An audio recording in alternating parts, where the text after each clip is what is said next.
Nous sommes devant un temple de la peinture impressionniste. Oui. Alors derrière ces murs, il y a la plus importante collection d'œuvres de Claude Monet au monde. Claude Monet, mais pas que Claude Monet d'ailleurs. Il y a d'autres peintres impressionnistes. Nous sommes devant un musée maison. C'est le musée Marmottan qui porte aussi le nom de Claude Monet, le musée Marmottan-Monet. Paul Marmottan, je crois, a légué cet hôtel, son hôtel particulier à l'Académie des Beaux-Arts. Il me semble que Monet n'a pas beaucoup exposé au départ. Et, voilà, donc on a cette chance maintenant de pouvoir, tout public peut venir voir, visiter et voir son travail et admirer son travail. Ça donne envie d'y aller, hein? Ça donne envie d'y aller, oui, absolument.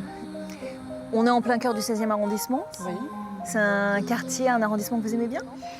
Moi, je suis une enfant du 19e arrondissement, donc, mais c'est un endroit où on a envie de s'abandonner, de rêver, d'imaginer, peut-être propice à la contemplation. Et voilà, j'invite tout le monde à venir prendre un après-midi et quelque part vivre une sorte de jolie parenthèse.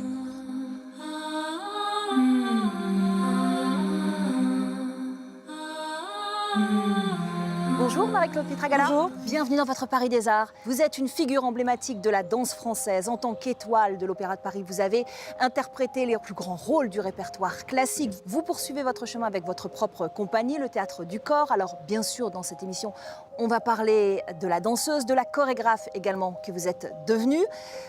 Mais avant, on va aller faire un petit tour au musée Marmottan, qui se trouve avec juste plaisir. en face de nous. Et puis, on n'a plus qu'à aller visiter ces Allez, on y chefs-d'œuvre. va.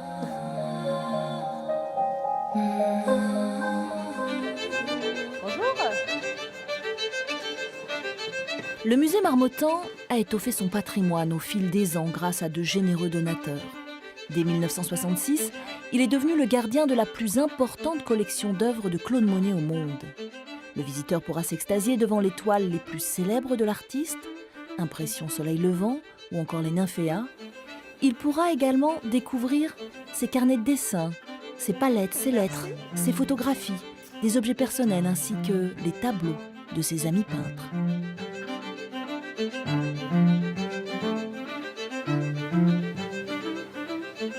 Il y a plus d'une centaine de toiles qui sont signées par Claude Monet au musée Marmottan, c'est unique. Nous avons des œuvres des années 70, c'est-à-dire du début de la carrière de Claude Monet, et notamment le fameux tableau Impression Soleil Levant qui donne son nom au mouvement.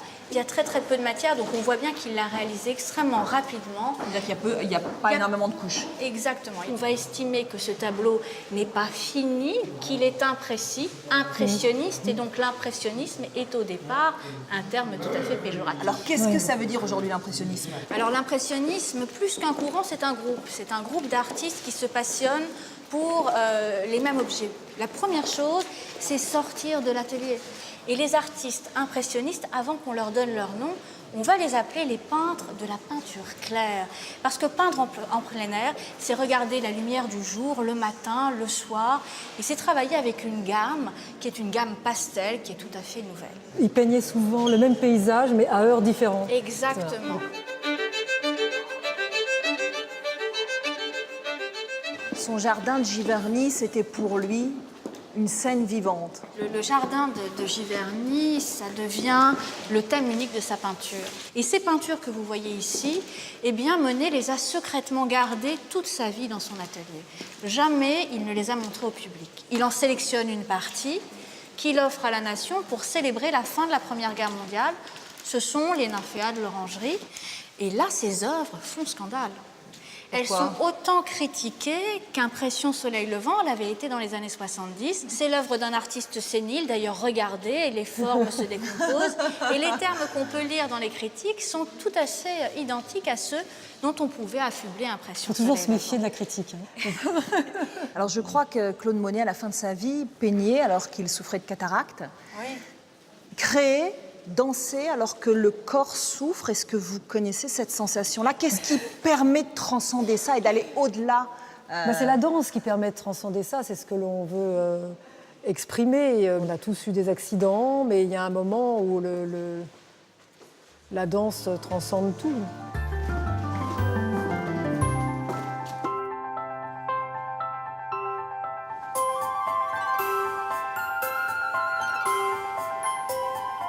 Alors tout d'abord, aidez-moi. Est-ce qu'il faut vous appeler Pietra ou est-ce qu'il faut vous appeler Marie-Claude? Pietra, je Pietra. préfère. On va revenir plus largement sur votre parcours. On fait un bond en arrière. Vous avez 9 ans, vous intégrez l'école de danse du Ballet de l'Opéra de Paris. C'est l'école de l'exigence. Quels souvenirs vous gardez de votre enfance? L'école, elle est certes très exigeante, avec énormément de discipline, mais en même temps, c'est relayé aussi par la passion de la danse, par le fait qu'on a envie de pouvoir aller sur scène, on a envie de pouvoir s'exprimer devant un public, et on est obligé de passer par des années d'apprentissage qui sont certes effectivement difficiles pour un enfant de cet âge-là, à cet âge-là, on a une certaine insouciance que l'on perd au fur et à mesure de ces années d'apprentissage. J'ai l'honneur de nommer étoile du Ballet de l'Opéra de Paris, mademoiselle Marie-Claude Pietragala. À 25 ans, vous devenez danseuse étoile, la consécration. Vous allez alors interpréter les plus grands rôles du répertoire classique à l'affiche d'une 40aine de ballets de l'Opéra de Paris. Est-ce qu'il y a un rôle en particulier que vous n'oublierez jamais? Alors, il y a un rôle qui m'a marqué parce que c'est le rôle de ma nomination d'étoile, Don Quichotte, le rôle de Kitri, que j'ai retrouvé tout au long de ma carrière à l'opéra, puisque je suis partie, j'ai fait mes adieux pour prendre la direction du Ballet national de Marseille, avec Don Quichotte également. Et j'ai moi-même chorégraphié une version de Don Quichotte au Ballet national de Marseille. Donc c'est un ballet qui a été présent tout au long de ma carrière de danseuse et de chorégraphe. Mais je ne citerai pas que celui-là. Je citerai aussi le Gisèle de Matzek. Alors qui est un Gisèle avec une version très contemporaine de cette histoire, mais qui m'a... c'est la rencontre avec un chorégraphe et avec un rôle.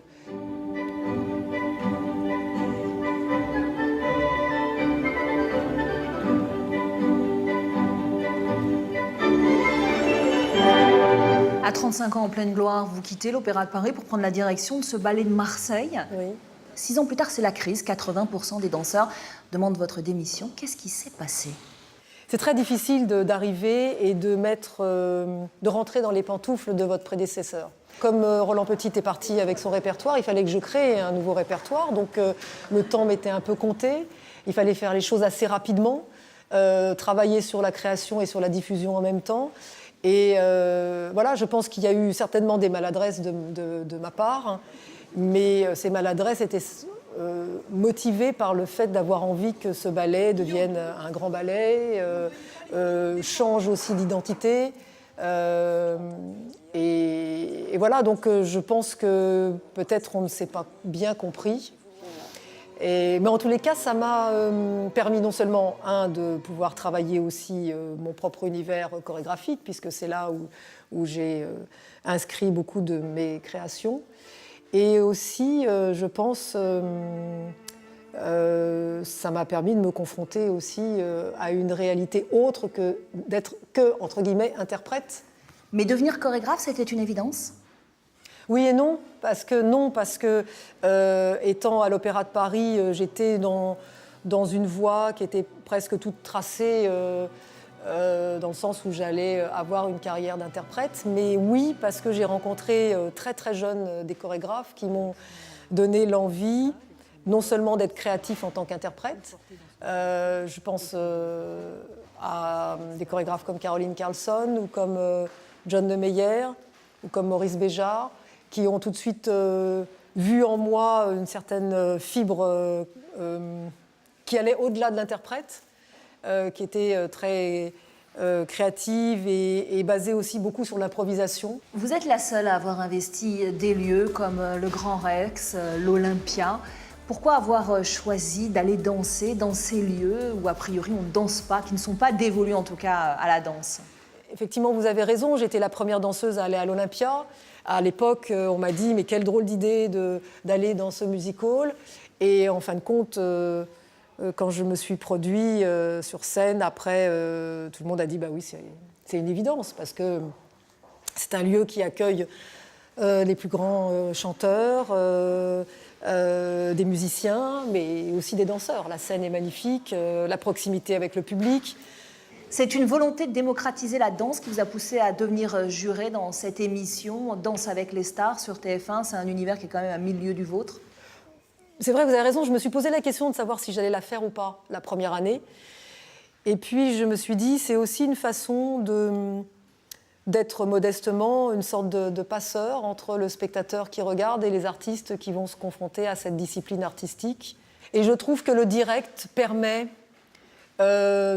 ne filtre rien. C'est-à-dire que j'ai la possibilité d'expliquer à travers des candidats qui sont devant moi ce qu'est la relation avec son partenaire, puisque c'est en l'occurrence des danses à deux, mais la relation avec l'espace, la relation qu'on a avec son corps, la façon qu'on peut, à travers un mouvement qui peut être pur et simple, toucher quelqu'un, donner une émotion, raconter quelque chose.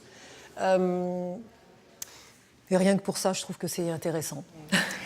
On l'aura compris, avec vous, du théâtre à la danse, il n'y a qu'un pas. Récemment, vous avez tenté une nouvelle expérience. Vous êtes devenue comédienne aux côtés d'Éric Emmanuel Schmitt dans cette pièce, L'Élixir d'amour. Qu'est-ce que vous gardez de cette aventure sur scène, cette aventure exclusivement théâtrale ? Une grande joie. D'abord, de pouvoir jouer avec Éric. Et puis, le théâtre fait partie aussi de mon ADN, dans le sens où pendant très longtemps, j'ai aussi travaillé sur la poésie, sur le texte, sur le théâtre. Quand vous travaillez sur Ionesco, ou sur Sade, ou sur la littérature, ou sur des poèmes d'André Chédid, ou sur les poèmes d'Aragon. Enfin voilà, c'est mon travail avec Julien de Rouault. On est baigné dans la littérature et dans le théâtre et dans la poésie. Donc c'est presque une sorte de continuité de mon travail de chorégraphe et de metteur en scène.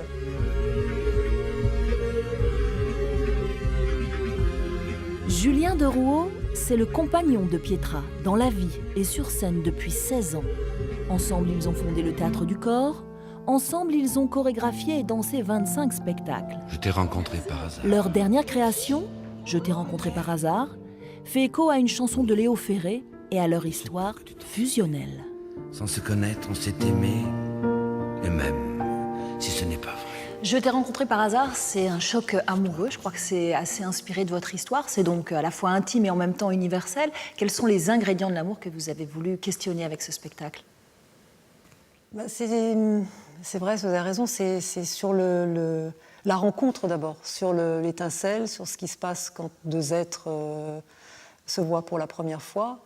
Et après arrive cette notion de couple. Donc il y a tout un travail gestuel sur le côté automatique de ce que l'on peut vivre ensemble. Julien, c'était une évidence, la création de ce spectacle ? C'était une évidence, oui et non. C'est-à-dire qu'on était arrivé aussi, je pense, au terme d'un cycle de création. C'est-à-dire c'est aussi en allant fouiller à l'intérieur de soi, dans ses propres souvenirs, dans ses propres doutes, peines, joies, amours, qu'on arrive à atteindre sur scène quelque chose qui, du coup, résonne énormément auprès de tout le monde et fabrique finalement. Les gens s'approprient notre histoire pour se raconter la leur. Vous venez d'univers artistiques assez différents. Comment est-ce que vous complétez sur scène ? Qu'est-ce que vous apportez l'un à l'autre ?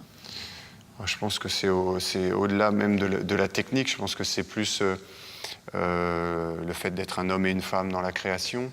Je pense que ça apporte finalement, ça permet, je pense bizarrement,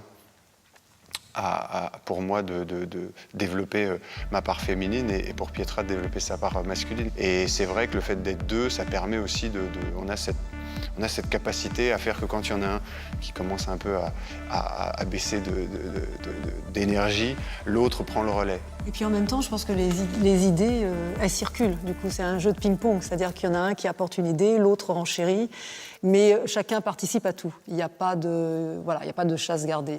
Quand vous avez rencontré Pietra, c'était une étoile. Vous n'avez pas eu un peu d'appréhension au début à danser avec elle ? Est-ce que vous n'avez pas été un peu intimidé ? Si, forcément, au départ, c'est logique. C'est vrai que quand vous êtes partenaire d'une danseuse du niveau de Pietra, c'est finalement simple. parce qu'elle a tout de suite su m'orienter et m'expliquer aussi certaines choses. Et je crois qu'il y a une grande générosité chez Pietra qui fait que elle vous tire vers le haut. Et c'est l'heure de notre traditionnel questionnaire du Paris des Arts. Alors c'est un souvenir d'enfance, le parc des Buttes-Chaumont, quand j'étais toute petite. La plage sur la Seine. Quand je suis rentrée à l'Opéra de Paris avec le Palais Garnier. Ne pas avoir d'horaire, ne pas être pressé. Prendre le temps. Ici, là, en plein air, ça serait formidable, s'il ne pleuvait pas. Et sinon, tous les magnifiques théâtres qu'il peut y avoir à Paris. Poétique. Merci Marie-Claude Merci Pietragala. Ainsi s'achève donc le Paris des Arts de Pietra que vous pouvez retrouver sur notre site internet france24.com. Et puis vous le savez maintenant, l'émission se poursuit également sur les réseaux sociaux. Je vous dis à très vite. Merci beaucoup. Merci.